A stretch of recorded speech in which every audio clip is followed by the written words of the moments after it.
when we do suffer a loss, we tend to think of ourselves as a loser instead of that is just a trade that turned out a loss. When we do get a winning trade, we think, well, I'm a winner. Richard, have you ever played the slots? Yes, sir. When the tumblers didn't come up with any kind of a jackpot, did you think of yourself as a loser? No. Why? Because I know that the slot machine is rigged against me. Well, okay, but did you think there's any possibility of ever winning? Absolutely, because I did get some. You walked into it with the belief that on any particular time that you pushed the button that there was a random outcome. Correct. You knew that, right?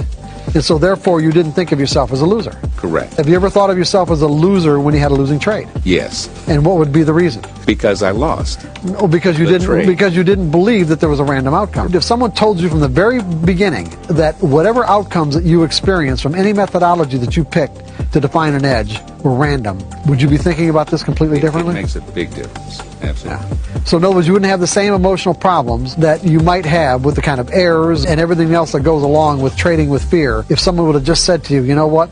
There's a random outcome. If it's a random outcome, then you know that you're not wrong. All we're trying to do is get to that place now. Even though you've had all this backlog of experience telling you otherwise, that's where we want to get to. How are we going to get there? We're going to create an exercise.